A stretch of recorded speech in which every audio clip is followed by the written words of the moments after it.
Hello and welcome to the latest and greatest episode of Muscle for Life. I'm Mike Matthews and thank you for joining me today. Now, I have recorded hundreds of episodes of Muscle for Life, and I've talked about a huge variety of things related to health, fitness, lifestyle, mindset, ranging from the basics of diet and exercise like energy and macronutrient balance and progressive overload and training frequency and volume to fads like the ketogenic and carnivore diet and collagen protein to more unfamiliar territories like body weight set point and fasted cardio. And some episodes resonate with my crowd more than others, but all of them contain at least a few key takeaways that just about anyone can benefit from. At least that's what I tell myself. That's what helps me sit down in the chair every day and do this. And as cool as that is, it poses a problem for you, my dear listener, especially if you are new here. And that is, ain't nobody got time for that. We're talking about probably 1,000+ hours of content at this point. And while some people actually do make the time to listen to most or even all of my podcasts, my wizbang analytics tell me that while many listeners tune in on a regular basis, they don't catch every installment of Muscle for Life, and thus they miss out on insights that could help them get even just a little bit better inside and outside the gym. Because if you just get a little bit better consistently enough, that can add up to big results in the long run. And people have also been telling me that they would like me to do more shorter multi-topic episodes like my Q&As and Says You episodes. And so I got an idea. How about a best of series of podcasts that contains a few of the most practical and compelling ideas, tips, and moments from my most popular episodes, going all the way back to the beginning. This way, people who are new in particular can quickly determine if this is the droid they're looking for, if this podcast is for them or not. And then those who are regulars and enjoy what I'm doing, but just don't have the time or inclination to listen to all of my stuff, and I do understand that, I don't take it personally, you can also then benefit from the discussions and the episodes that you are not listening to in full. You can also find new episodes to listen to without having to give an hour of your time to determine whether it was worth it or not.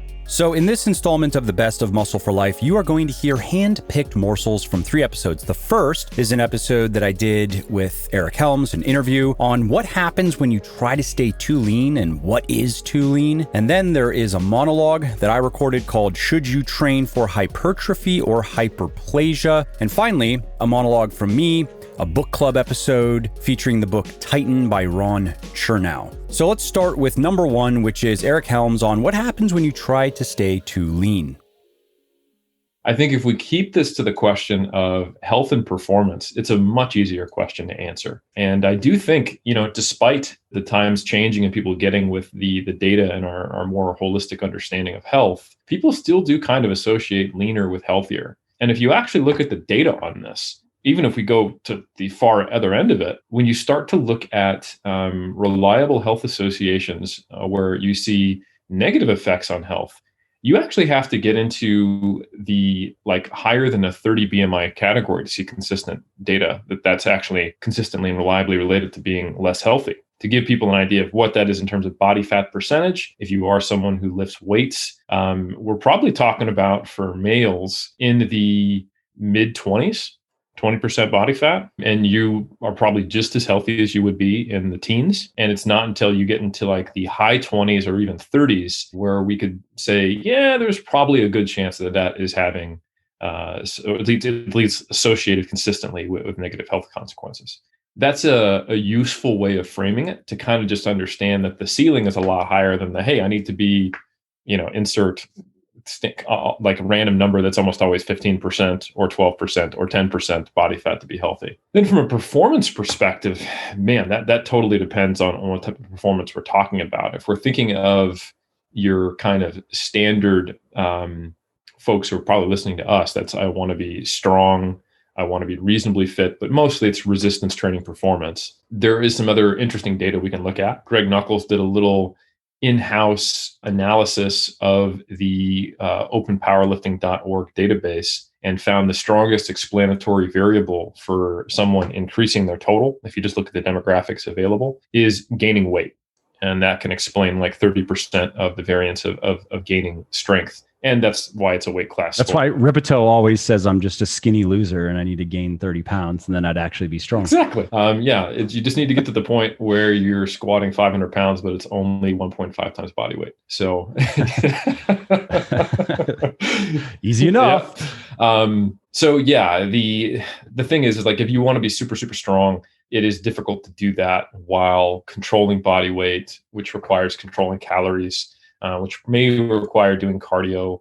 And there also may be some independent effect of actually being quote unquote too lean, which we can get into, where performance is just kind of capped. It's not that you can't be at, good for you performance, but it might be good for you performance at a given body fat percentage. And anecdotally, something I've noticed is that when bodybuilders or strength athletes try to hover around too lean of a body fat, for them, it is difficult to progress over timeframes which they would normally be able to see progress if they were maybe a little bit less controlled. The funny thing is, like, if I was to toe the scientific consensus line right now, when we look at, let's say, body fat percentage, like what's too low in sport and athletes, it's technically like considered like a side effect of energy availability.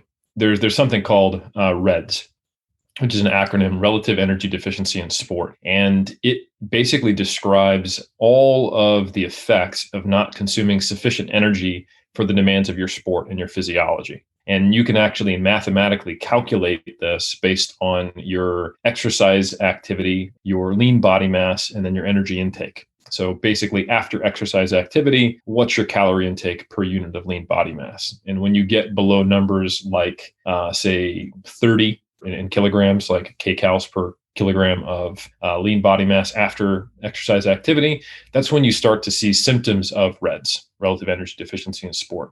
So this is a often parallel but independent construct from whether you're in an energy surplus or deficit. Because if we were to talk about what is quote unquote metabolic adaptation, that is the process by which you burn less calories per unit of lean body mass. So for someone to get down to, let's say, stage condition, let's say when I do what's necessary to get to that 6% body fat, I also start to have much lower levels of thyroid output, lower levels of catecholamines. You could measure me and I'd have a slightly lower resting metabolic rate, but other components of total daily energy expenditure probably adapt more, like NEAT. But my skeletal muscle efficiency at certain intensities would probably be down. And we would see things like my testosterone levels being maybe a third or a quarter of what they were if we expect me to respond similar to other bodybuilding case studies. But all in all of these changes are essentially what we think of as quote unquote metabolic adaptation. We're forgetting that those are all the changes that we see where, basal body temperature goes down, there's less fidgeting. We are actually trying to be more efficient in terms of the energy output for our body mass so that we can be at maintenance, but be at too low of a calorie intake for the demands of our sport and the demands of our body if it had all those normal physiological function. So you can maintain a lean body comp while having kind of quote unquote half the lights off in the building, if you will, just kind of running at like budgetary cuts level for that building. And that's probably, it's not necessarily unhealthy because it is an adaptation. It's not like a maladaptation like it's sometimes described, but it's not a great place for performance. And it can be unhealthy depending on how far it's taken and for how long you maintain it. So for example, in women, there is a much more obvious physiological consequence of this. They get amenorrhea. So their menstrual cycle will become irregular and then eventually stop if they're consistently consuming less energy than they need for their physiology and their sport. And you'll see this very commonly. It's part of the female athlete triad, which sits within all the symptoms of REDS. This is someone who is trying to stay lean. Maybe they think it's enhancing their power to weight ratio. They're perhaps even performing better, but they're kind of redlining it when you really look at it. It increases the likelihood of injury in athletes being at too low of an energy availability.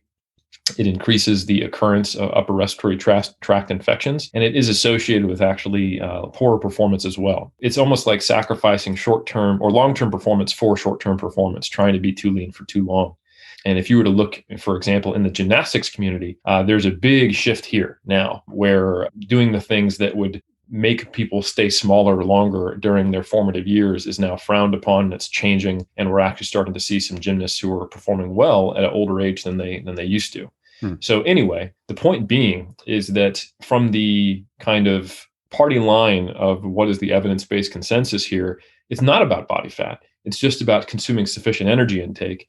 And to maintain a low body fat would require you to not maintain a sufficient energy intake. And I'm mostly on board with that.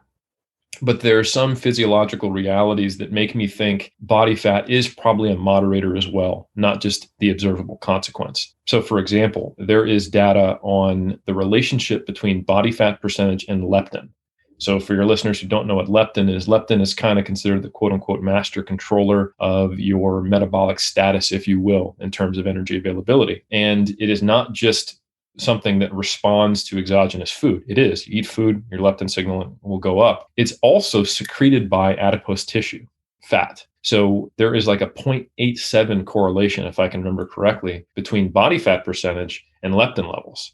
So it's very difficult for me to imagine that someone walking around at, say, 6% body fat, even if they were somehow able to eat sufficient calories, wouldn't be having some negative signaling and effects that would at least moderate some of those REDS signals or symptoms, I should say. So that's a long monologue to basically say, technically, it seems to be about calories, but if you get too lean, there's probably an independent negative effect as well. How does this look for women? Because we've really been talking just about men, and I'm curious, as far as health goes, are there any other considerations for women just because of some of the unique, you'd mentioned amenorrhea, any other issues that women should be aware of?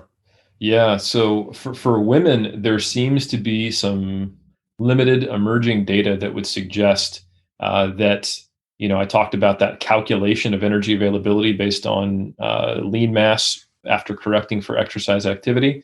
Men seem to be able to go at a slightly lower calorie intake before they start to get a lot of the red symptoms. Women, they start to see changes in what's called LH pulsatility, so luteinizing hormone pulsatility, which is a kind of quote unquote early warning signal for disrupted menstrual cycles and eventually amenorrhea at a higher energy intake. That's why women have higher levels of essential body fat, and that's probably also why they probably should be a little more on the side of erring on eating more versus less and not pushing the boundaries of low energy availability. Like there was a speculative paper on natural bodybuilding where they said, hey, when men go below a 25 value of kcals per kilogram of lean body mass after correcting for exercise activity, it seems to be associated with higher levels of lean body mass loss when dieting in natural bodybuilding case studies. But in other research, they suggest women not to go below 30, because that's when you start to see menstrual cycle disruption. There's an argument for ensuring that you maybe diet a little slower and try to maintain a higher calorie intake in women, because it's more likely to threaten some of the reproductive health specifically, which probably corresponds to other things as well. What I don't want people to take away from the discussion thus far is, okay, I need to measure LH pulsatility, or I need to calculate my energy availability, or I need to get my testosterone levels checked or something like that, because there's a very easy way to know if you are too lean, and that is you're focused on food all the time. You are hungry. And I don't mean like hungry before meals like you normally get. I mean like your thoughts for the 2 hours before the meal are, oh, what should I get this time? And it's and you start to salivate when you yes, you just start to picture what you're going to eat. Yes. When you are living meal to meal, that's not a good sign. The reason you're hungry is due to physiological changes. I think that that's a good thing for people to remember, is that the fact that you are focusing on that meal 3 hours out probably means that ghrelin is higher, that leptin is lower, that maybe you even have slightly lower than normal testosterone. You may be experiencing some other symptoms of REDS. Like, for example, for me, a good sensor that I can use is disrupted sleep. When I'm trying to maintain too low of calories /or too low of body fat, I start to notice that I kind of pop awake at 4 a.m. And that's not everyone, but some people do experience that. Women actually have it quite good if they're not taking, oral contraceptives or don't have any, or any hormonal birth control. If they start to experience a irregular menstrual cycle for them, then that can be an indication as well. But there are signs and symptoms, but I think the most obvious one is that food focus. Likewise, on the other end of it, like if you're going, well, you know what, this is a cool podcast and I never really pushed my body weight that high and I'd like to see if I can get my strength numbers up. When you're getting to the point where you do feel like you're force feeding, even when you're eating more palatable foods and you're chewing less and you're doing all the tricks of the trade to get as much calories in as you can, and you're just do not want to eat, that's probably a symbol or a signal, I should say, of that's about as high as your body really wants you to get. Yeah. And the only thing I would recommend if we want to briefly touch on the aesthetic side of it is that if the physiology doesn't line up with what you aesthetically like, just do some thinking as to whether that's worth it and whether that really makes sense and maybe why. Because I think for me, being a fiercely independent person, when I realized that I was basically chasing a societal standard that was heavily influencing me based on social media, that I was trying to be lean, not because of my own values, but because of what I thought the values I should have should be. And I railed against it immediately. And I was like, Larry, look, like I got into this. I get lean for bodybuilding. I'm comfortable with how I look. I didn't think I had an issue before I started lifting weights, and I'm not going to let that take over my self-image now. So, but I think that that's the case for a lot of people, is that they have this view of what they want to look like. And again, like you said, it's for them, it's their choice. But I would just, question whether it is really your choice to look that way. Are you actually choosing to look that way? Or are you being heavily influenced by Instagram, like you said earlier in this conversation? Well, I hope you liked the highlight reel from the interview I did with Eric Helms on what happens when you try to stay too lean. And if you want to listen to the whole episode, it was published back in August of 2021, so you can go back and find it. And now we are going to move on to, should you train for hypertrophy or hyperplasia? But first, how would you like a free meal planning tool that figures out your calories, your macros, even your micros, and then allows you to create 100% custom meal plans for cutting, lean gaining, or maintaining in under 5 minutes? Well, all you got to do is go to buylegion.com/mealplan, buylegion.com/mealplan, and download the tool. And if I may say, this tool really is fantastic. My team and I spent over 6 months on this thing working with an Excel wizard, and inferior versions of this are often sold for $50, $60, even $100. Or you have to download an app and pay every month, or sign up for a weight loss service and pay every month $10, $20, $40, $50, even $60 a month for what is essentially in this free tool. So if you are struggling to improve your body composition, if you are struggling to lose fat or gain muscle, the right meal plan can change everything.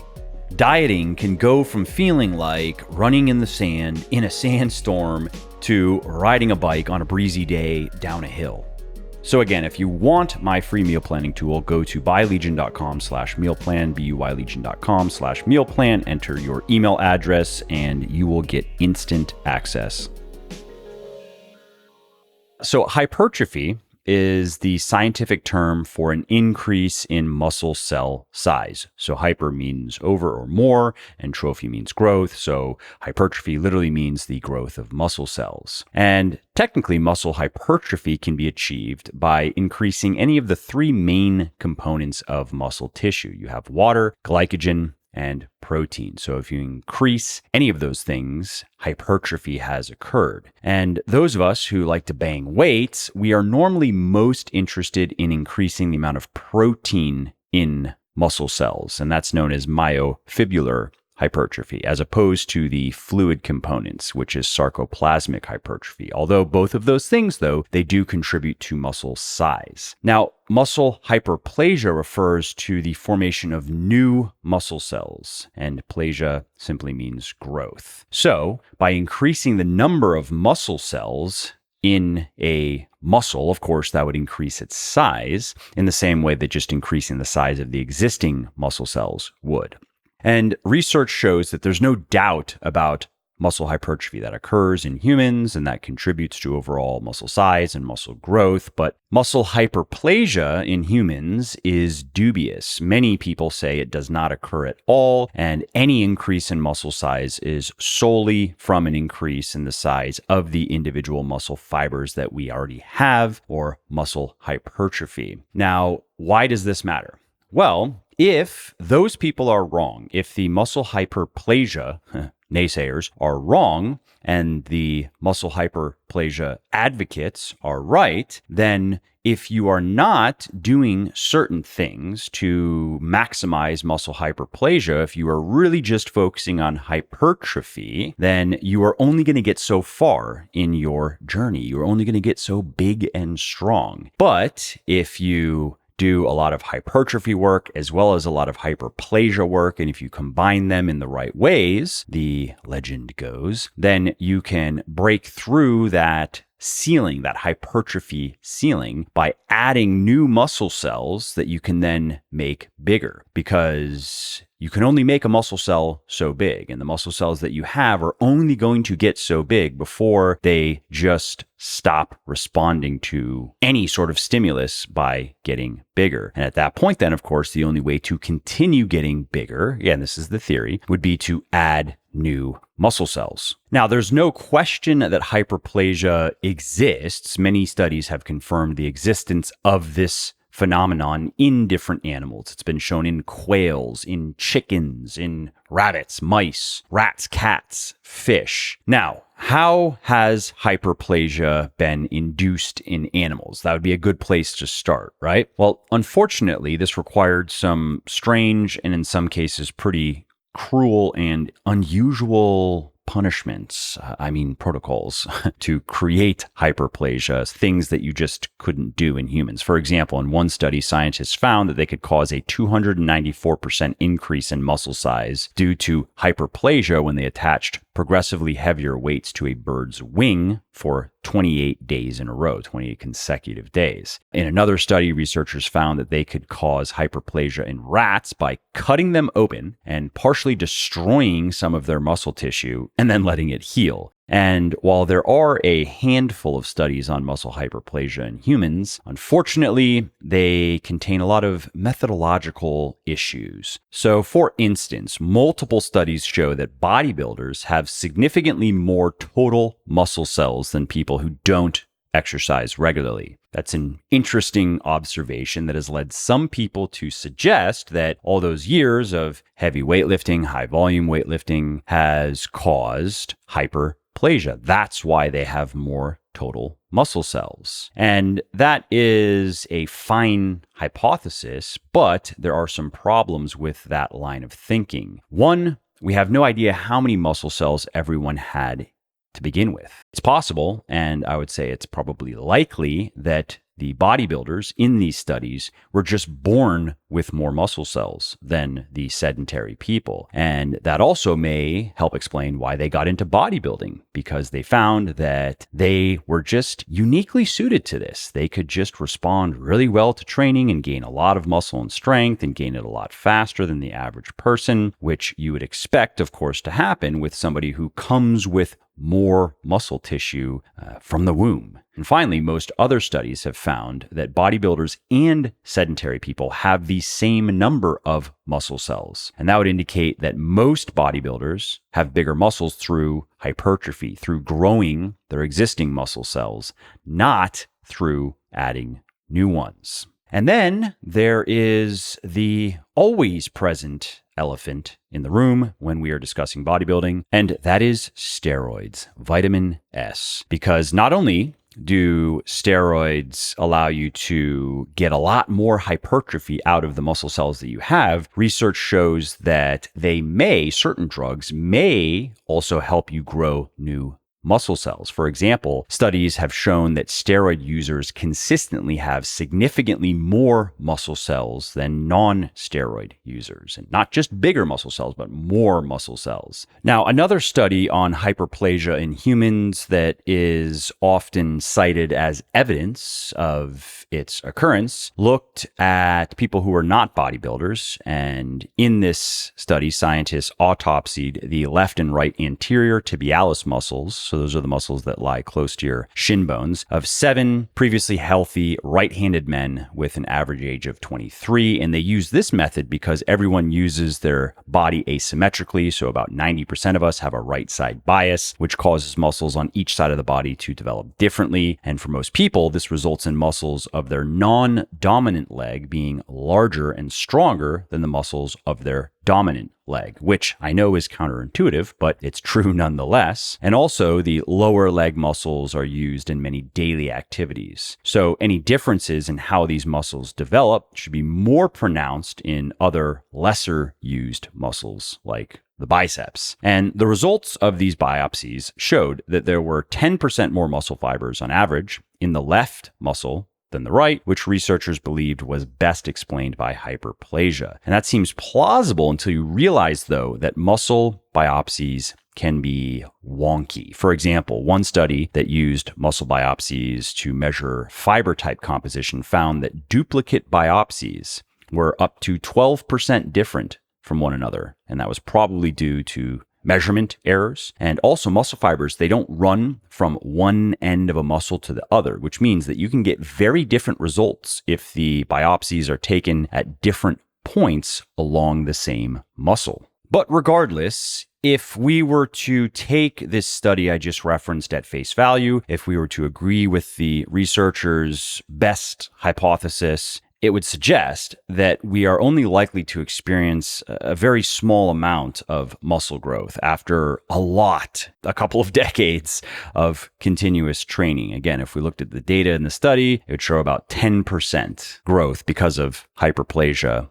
over about 23 years of constant use. So if hyperplasia does exist, it would appear to take a very long time to occur, and it will not contribute greatly to the size and strength of our muscles. So let's shift gears now from the theoretical to the more practical. Let's talk about hypertrophy. Hypertrophy is straightforward. We know how to trigger hypertrophy. It's resistance training. It's spending the majority of your time in that resistance training with relatively heavy weights, let's say between 70 and 95% of 1 rep max. And it's doing 10 to 20 hard sets per major muscle group per week. And a hard set is a set taken close to failure. It doesn't have to be up to muscle failure. Now, why does that training work? Why does it produce hypertrophy? Well, it creates enough tension in your muscle fibers to activate specialized proteins in muscle cells, and then that kicks off a cascade of genetic and hormonal signals that then stimulates the body's muscle building machinery. It tells the body it's time to make our muscle cells bigger. And a key enzyme involved in this process is one you've probably heard of, the mammalian target of rapamycin, or mTOR, and that boosts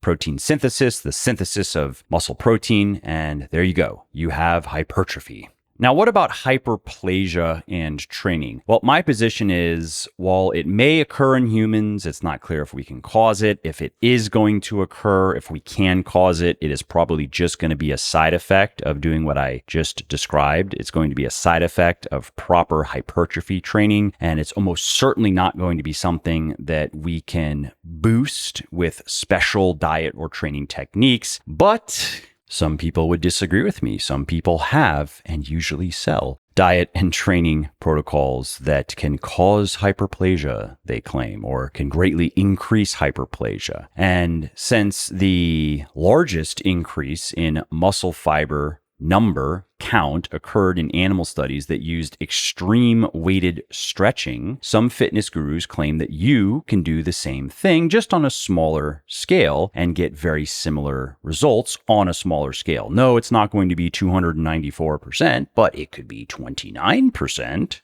Now, what this normally comes down to is stretching in between sets and using high reps and light weights in an attempt to mimic the protocols used in some of these animal studies. And while at least one study has shown that stretching alone can cause muscle growth in humans, but through hypertrophy, not hyperplasia, and several others have found an association between weighted stretching and an increase in anabolic hormones in the body, there are no studies that have found stretching or weighted stretching can cause hyperplasia. All right, that's all I have for you for the featured moments from Should You Train for Hypertrophy or Hyperplasia. And if you want to listen to that full episode, it was published in October of 2021, so you can go back and check it out. And that brings us to our third and final episode featured on this episode, which is the book club episode I recorded for the book Titan by Ron Chernow. If you like biographies and outstanding research and writing, and if you want to read what I think is one of the greatest rags to riches stories of all time, then you want to read this book. It is hands down one of the best biographies I have ever read, and I've read quite a few. What struck me first is just how masterfully Chernow can write. As a writer, I really appreciate his skill. His prose is tight, articulate, and vivid. And he really does a wonderful job telling a compelling story and also teasing out subtleties and undercurrents as opposed to merely recounting facts. It's no surprise that he has a Pulitzer. And then there is Rockefeller Sr.'s life, which was fascinating in so many ways. I mean, this is somebody who grabbed himself by the bootstraps at a very young age and went from absolutely nothing. I mean, he was the son of a deadbeat grifter, abject poverty, to the richest and most hated man in the world. And I think there's a lot that we can learn from his journey. What struck me first about Rockefeller was his relentless work ethic, his indomitable spirit, and his unwavering self-assurance. Much like history's great military conquerors, Rockefeller was ferociously competitive, he hated losing, and he not only thought big, but did big. This is somebody who just refused to let anyone or anything stop him in his ambitions and who would go to any lengths, really, to make them a reality. You see, I love reading about these types of people because it inevitably just kind of makes you reflect on what you're truly capable of and what you're willing to do and endure to realize those hopes and dreams. I mean, I wholeheartedly believe that every one of us can be, do, and have so much more than we presently believe, and that half of the battle is just learning how to get out of our own ways. Another aspect of Rockefeller's story that really stuck with me was his belief that God had chosen him for greatness, that he was destined to rule over a vast commercial empire, and that this end justified any means. As his life went on and as he accumulated more and more wealth and power, those means turned darker and darker, making this a cautionary tale as well, a classic illustration of the corrupting influence of money and power and the consequences of being driven to win at any cost. In many ways, Rockefeller was the embodiment of that famous Lord Acton quote that power tends to corrupt and absolute power corrupts absolutely. And you know, as I was reading this story, I couldn't help but think that it's just too bad that miscreants like Rockefeller, Morgan, Carnegie, Gould, and Cook were at the helm of America's budding free market economy during the turn of the 20th century. I mean, if these guys wouldn't have been so hell-bent on abusing their positions to overflow their coffers, then American capitalism would have emerged from the Industrial Revolution as a truly honorable and indisputable force for social good, without the taint of radical wealth inequality. If you read enough about tremendously accomplished people, you really can't help but notice how many of them had hard scrabble childhoods. Many of them lived in wretched poverty. They were handed nothing. My second key takeaway is, when he rested his head on the pillow at night, he warned himself, "Because you've got to start, you think you are quite a merchant. Look out, or you will lose your head. Go steady. Are you going to let this money puff you up? Keep your eyes open. Don't lose your balance." And I like this because it's very easy to fall in love with ourselves and our ideas and creations when we get a taste of success. It's very easy to swell instead of grow. And ironically, this is exactly the opposite of what you should do if you want to avoid falling from grace. Rockefeller worked by subtle hints, doling out praise sparingly to his employees and nudging them along. At first, he tested them exhaustively, yet once he trusted them, he bestowed enormous power upon them, and he didn't intrude unless something radically misfired. Quote, often the best way to develop workers when you are sure they have character and think they have ability is to take them to a deep place, throw them in, and make them sink or swim. And my thoughts here are, this was a brilliant stroke of leadership that largely influenced how quickly Standard Oil was able to conquer its industry, because high performers, of which it had many, are just naturally drawn to and thrive under this style of management. Trust, autonomy, the ability to demonstrate competence and contribute to something greater than themselves, these are the things that great workplaces are made of. And the fifth and final takeaway is, quote, I trained myself in the school of self-control and self-denial. It was hard on me, but I would rather be my own tyrant than have someone else tyrannize me. I really like this because I believe that if you don't live deliberately and spend the majority of your time in the pursuit of clear and calculated goals and objectives, you're going to inevitably sacrifice large chunks of your life to the plans and whims of others, or worse, to the chaotic unknown. Well, I hope you liked this episode. I hope you found it helpful. And if you did, subscribe to the show because it makes sure that you don't miss new episodes. And it also helps me because it increases the rankings of the show a little bit, which of course then makes it a little bit more easily found by other people who may like it just as much as you. And if you didn't like something about this episode or about the show in general, or if you have ideas or suggestions or just feedback to share, shoot me an email, mike@muscleforlife.com, muscleforlife.com, and let me know what I could do better, or just what your thoughts are about maybe what you'd like to see me do in the future. I read everything myself. I'm always looking for new ideas and constructive feedback. So thanks again for listening to this episode, and I hope to hear from you soon.